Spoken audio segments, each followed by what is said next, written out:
Oi, e hoje falaremos do porquê Miles Morales é o melhor Homem-Aranha de todos. E você não ouviu errado, ele é realmente o melhor Homem-Aranha de todos. Por quê? Porque ele é negro? Também, mas tem outros motivos que falaremos agora depois da vinheta.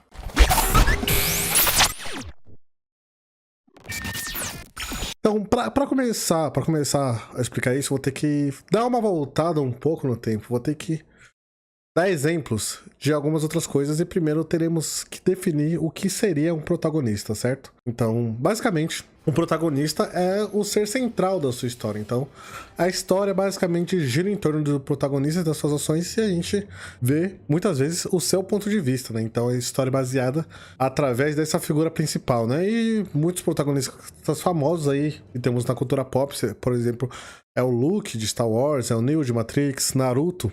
E por aí vai, sabe? Todo protagonista é o arco central da sua história. E geralmente, não é uma regra, mas geralmente o protagonista faz aquilo que ninguém seria capaz de fazer, sabe? Ele é o escolhido, ele vem com um poder que não é de todos os outros. No Luke, por exemplo, ele vem pra trazer equilíbrio à força, sabe?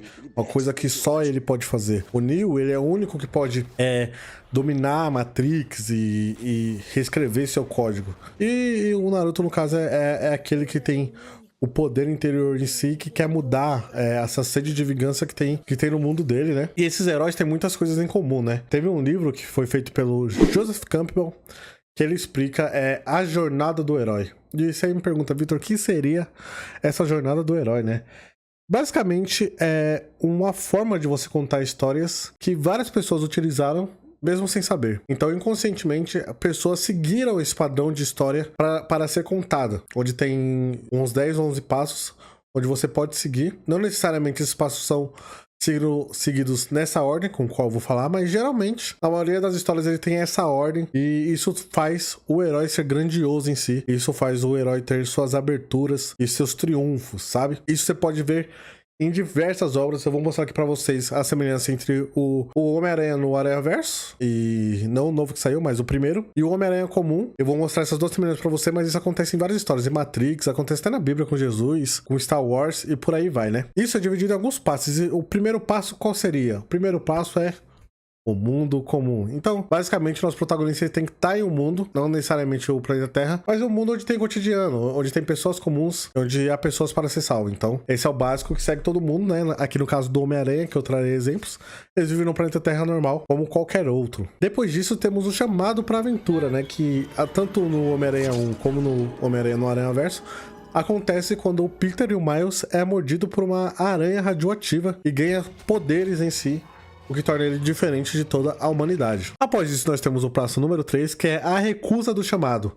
Então, no caso do Homem-Aranha, né, ele é uma briga na escola, onde o Peter percebe que tá ficando mais forte, fica assustado e não quer aquilo pra ele. E no caso do Miles, é ele percebendo que tem esses poderes e ele recusando esse tipo de poder, falando que não quer aquele tipo de responsabilidade nem nada do tipo. O quarto passo seria um encontro com o mentor, né?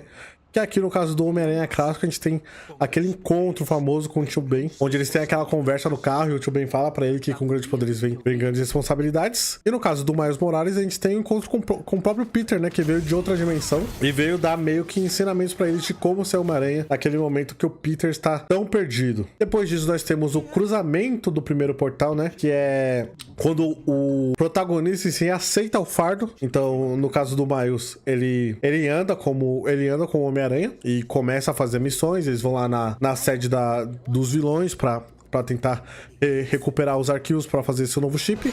E no caso do Spider-Man clássico, ele começa a salvar criminosos, salvar pessoas da rua, e tem esse tipo de cena no filme. Depois disso, a gente vai pra A Barriga da Baleia, que seria uma metáfora pra testes por qual o nosso protagonista vai ter que passar. E aí, no caso do Homem-Aranha, a gente tem toda a cena da Alchemax lá na sede dos vilões, onde ele luta com a Dr. Octavius e com o Rei do Crime. E o Homem-Aranha começa a combater criminosos, onde ele tem até aquela luta com o Duende Verde no prédio, onde o Duende Verde se disfarça e luta com ele. Depois disso, a gente tem a Viagem à Caverna Íntima, que basicamente é uma batalha interna que o protagonista tem consigo mesmo, onde pode ser representado tanto em questões físicas como em questões pessoais. No caso do Peter, ele vai como fotógrafo, onde tem um ataque do Duende Verde, ele se vê em conflito com a vida dele pessoal e com a vida dele de Homem-Aranha. Também tem um almoço, né?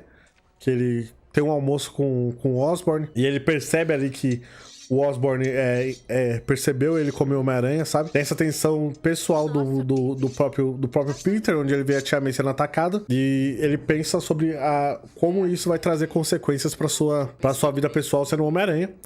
E no caso do Miles Morales, a gente tem toda aquela travessia sobre ele não conseguir controlar os poderes dele. Ele não está pronto para lutar com um portal, com um super colisor e toda a Alchemax. E aí ele descobrir que o tio dele é o vilão, o tio dele morrer, e passar por essa aprovação até, enfim, ele conseguir controlar os próprios poderes e aí ter essa evolução como personagem em si. Depois disso, a gente teve a aprovação suprema, que geralmente é o ato final do filme, onde nós temos o confronto final, que no caso do Spider-Man clássico é feito com o Duende Verde, né?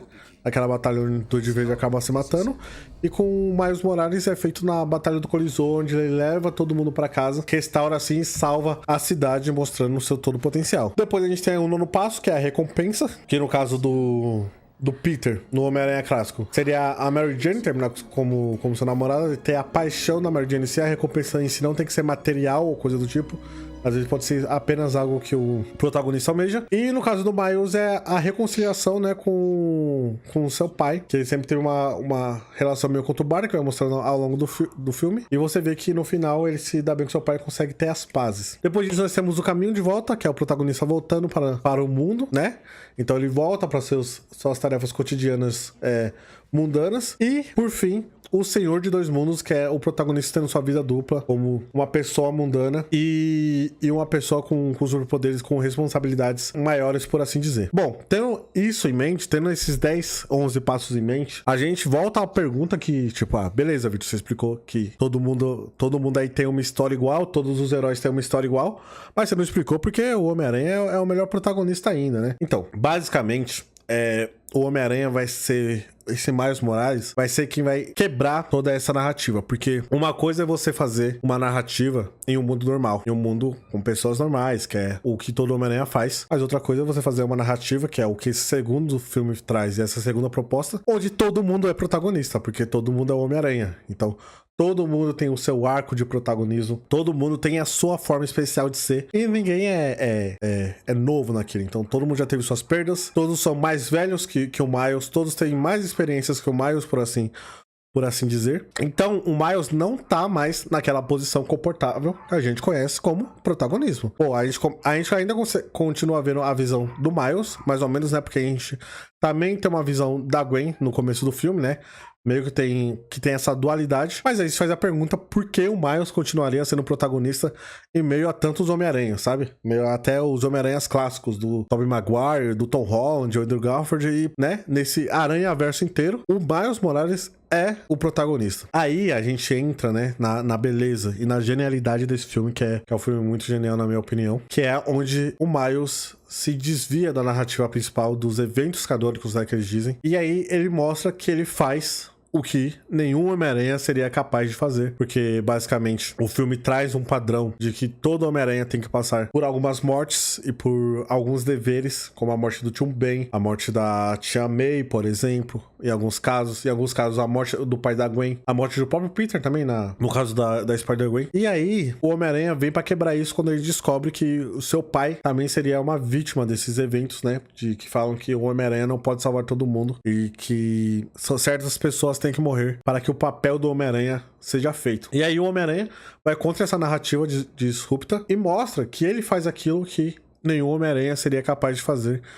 E ele mostra que ele é o protagonista em meio a esse 1 milhão de protagonistas que temos diante desse filme. Há personagens tão carismáticos, porque sinceramente tem 1 milhão de Homem-Aranha e não dá pra você não gostar do Homem-Aranha, que é um personagem tão maravilhoso. E aí você se vê no fato de o Peter estar contra todos eles. Tá certo que ele vai ter sua equipe, que ele vai ter sua força, mas a maioria dos Homem-Aranhas que a gente tanto acha cativante, vão estar contra nós agora, a partir desse filme, porque o Miles em si fez o que nenhum Homem-Aranha se propôs a fazer ou que seria capaz de fazer. Só nessa atitude do Miles de querer mudar alguma coisa, sem necessariamente ter feito ações, mas só de querer provar isso, de querer provar que ele pode mudar o mundo. Eu tô evitando spoilers aqui, então tô tentando ser um pouco mais geral nas palavras, né, pra explicar pra vocês, mas quem viu o filme vai entender bastante, e eu falo muita coisa que o trailer já dá a entender também, então não vira spoiler em geral. Mas o que eu vou falar aqui agora é um spoiler, então caso você não queira ouvir, você pula um pouco o vídeo. Vai até tal momento aí que minha editora vai colocar na tela, se Deus quiser. E aí, o Miles, por fazer essa ação de querer combater todos os Homem-Aranhas e querer fazer as coisas do jeito dele, ele acaba salvando o pai da Gwen do universo dela. Porque aí ele fez a Gwen voltar e conversar com seu pai, coisa que não teria acontecido, porque ela teria continuado foragida se não fosse pela interferência do Miles de conversar com seu parente. E aí o pai dela deixa de ser capitão, então o pai dela deixa de se arriscar e, consequentemente, vai deixar de morrer naquele universo por ela, que era uma coisa que estava bem próxima de acontecer. Então, basicamente, é por causa disso que esse Homem-Aranha é tão cativante. É pela construção dele, pelos atos dele que ele fez. Isso define ele como sendo o melhor Homem-Aranha, já que ele é o único protagonista, a única aranha que está disposta a fazer o que nenhuma outra aranha fez. Espero que vocês tenham gostado do vídeo. Essa é uma visão diferente aí sobre Homem-Aranha através do Aranhaverso, e nos vemos em um próximo vídeo. Tchau, tchau.